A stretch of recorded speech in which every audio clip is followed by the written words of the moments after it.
Ya, karena dia pragmatis. Maka saya lihat dia akan compact, hati-hati, akan defend. Kalau defend itu retreat ke bawah, counter attack. Begitu.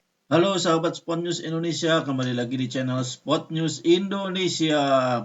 Ya, luar biasa, timnas Indonesia mampu mengalahkan Yordania U23 dengan skor mencolok 4-1. Indonesia tampil luar biasa di pertandingan kali ini dengan menguasai permainan, pertahanan yang solid, dan menciptakan banyak peluang dan banyak gol. Total Indonesia menciptakan 5 gol, 4 ke gawang Jordania dan 1 ke gawang Indonesia sendiri, alias gol bunuh diri. Mari kita bahas tentang permainan apik yang ditampilkan para penggawa Indonesia muda. Dalam pertandingan kali ini Indonesia bermain sangat apik dan menawan dari awal pertandingan. Indonesia bermain dengan pertahanan yang solid dan permainan menyerang yang indah. Ini menepis tudingan pengamat bola Bung Towel yang beberapa saat sebelum pertandingan dalam wawancara sebuah stasiun televisi, dia menyebut kalau STY bermain dengan gaya pragmatis. Bung Toel, apa perlu strategi yang perlu dikeluarkan nantinya? Kalau soal formasi, saya lihat tetap akan main dengan 3-4-3. Soal bagaimana cara bermainnya, tidak akan inisiatif kontrol, jarang. STY itu nggak begitu kalau kita lihat karakternya, karena dia pragmatis. Maka saya lihat dia akan compact, hati-hati, akan defend. Kalau defend itu retreat ke bawah, counter attack. Begitu aja saya lihat kalau STY. Dan ini membuktikan kalau STY bermain dengan strategi yang baik. Tidak monoton, bisa bertahan, bisa menyerang, bisa menguasai bola, bisa umpan 1-2, bisa long ball. Ini membuktikan kalau STY adalah pelatih kelas dunia yang cocok untuk timnas Indonesia. Tolong ya Bung Towel ya, akui saja kalau STY itu pelatih terbaik. Jangan gengsi untuk mengakui kehebatan musuhmu. Pertama kali dalam sejarah, satu lagi sejarah yang ditorehkan oleh STY dan timnas Indonesia.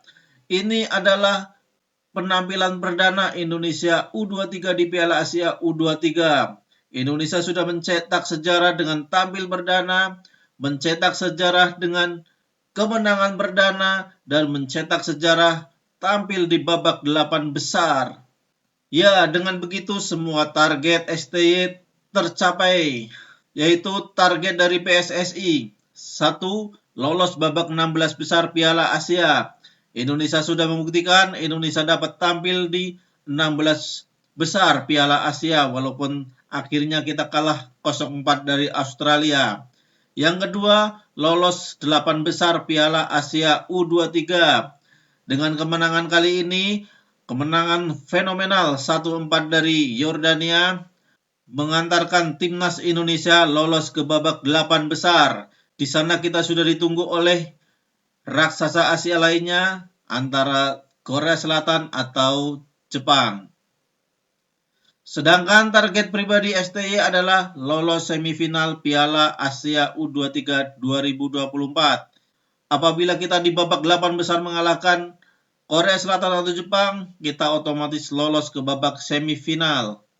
Dengan begitu, tampil di Olimpiade Paris 2024 tinggal selangkah lagi. Apakah STY resmi perpanjang kontrak dengan timnas Indonesia?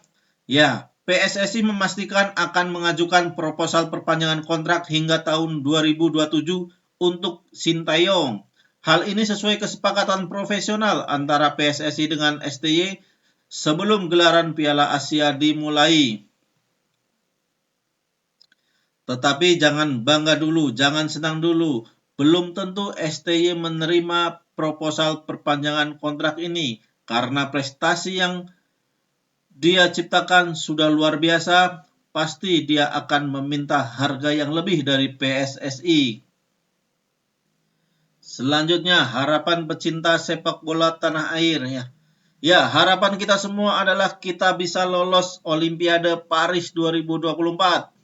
Ya, Indonesia diharapkan akan menciptakan sejarah tersendiri untuk lolos ke Paris 2024. Karena pada Piala Asia U23 2024 ini adalah sebagai ajang kualifikasi untuk Olimpiade Paris 2024.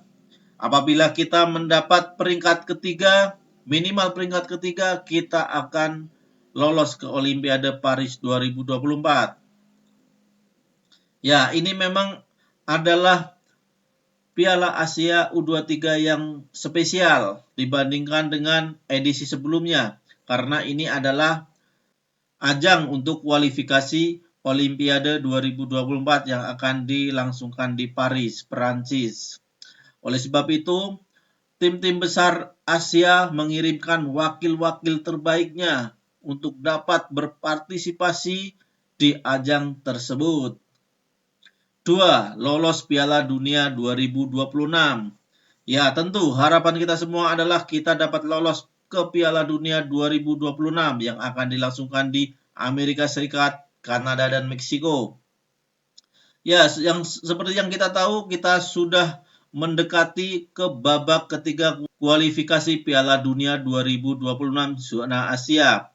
Ya, selangkah lagi kita dapat masuk ke babak ketiga apabila kita dapat memenangkan salah satu dari sisa 2 pertandingan yang akan dilangsungkan di GBK. Yaitu pertama melawan Irak dan yang kedua melawan Filipina. Di atas kertas, kita tentu dapat mengamankan 3 poin dari 2 pertandingan tersebut.